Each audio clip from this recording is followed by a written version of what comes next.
day and night it's with me. I feel very, very bad because they did an inhuman thing to Armenians, and any Armenian cannot forget it.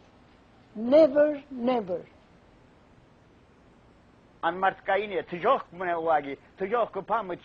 In the Bible it is written about hell. That's wrong. The real hell is what I saw. I've seen it, and I've lived it with my eyes. It was a long journey through the desert.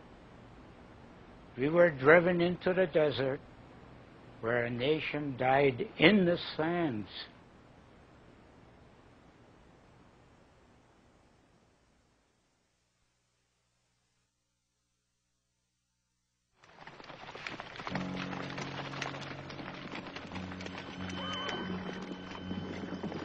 In 1914, the world at war. A conflict never before witnessed by mankind. War waged with modern technology, railroad, telegraph, and poison gas. The first total war, spreading from Western Europe to the highlands of the Middle East, the homeland of the Armenians. And something else, the darkest invention yet devised by nation states, genocide.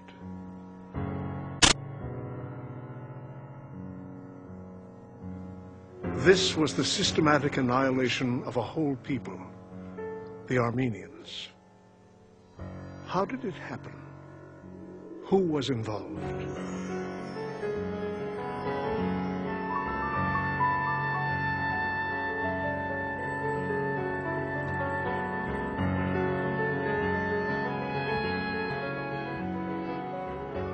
In 1915, while the world focused on deadly combat in Europe, the Turkish government exterminated most of its Armenian citizens. A little-known fact is the role Germany played in this planned genocide of the Armenians. How complicit were the Germans?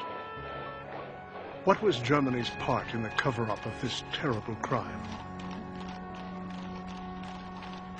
The road to world war began in the 19th century with the consolidation of Germany into a nation-state under Chancellor Otto von Bismarck. Through industrial might, Kaiser Wilhelm II would turn Germany into a major world power.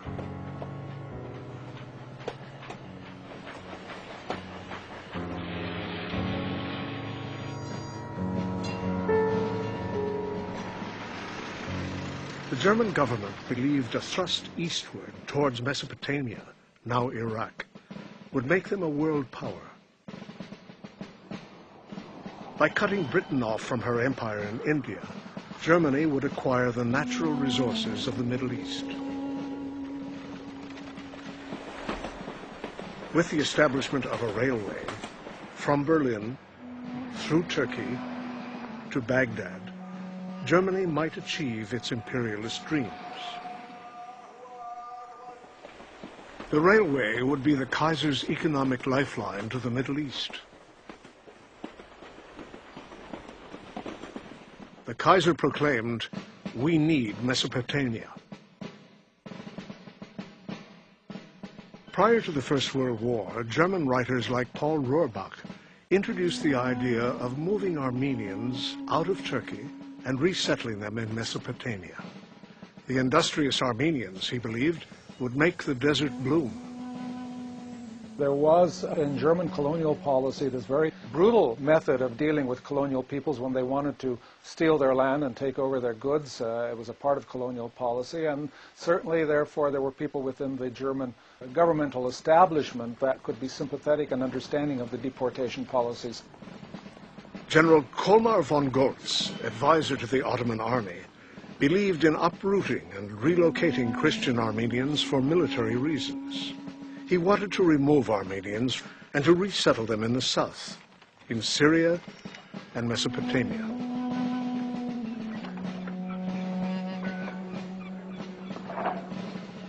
Were the Turks influenced by German views on population relocation as they watched steel rails slice through Armenian regions?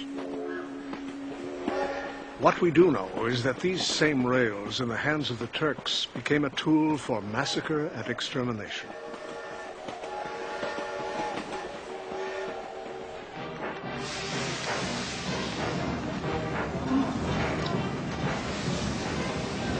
The Baghdad Railroad was the single most important German overseas investment prior to World War I. It was owned by the Deutsche Bank, the most important German private bank.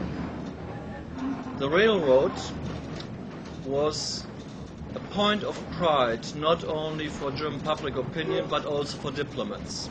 The success of future German expansion in the Middle East depended fully on this venture. The German railway was to extend from Berlin through Turkey all the way to Baghdad. But on the eve of World War I, it was still unfinished.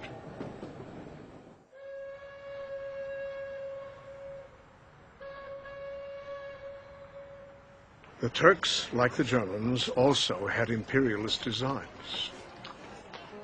Their leaders, Talat and Enver, wanted to create a Turkish nation by destroying ethnic minorities. Their hope? Stop the collapse of the Ottoman Empire. Their dream? Bolster Turkish power by expansion to the east, through the Armenian highlands, to unite with the Turkic peoples of Central Asia. On the eve of the First World War, Turkey entered into a military agreement with Germany.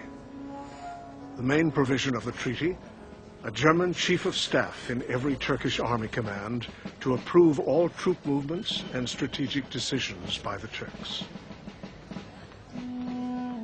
Over 12,000 German soldiers served in Turkey during the First World War.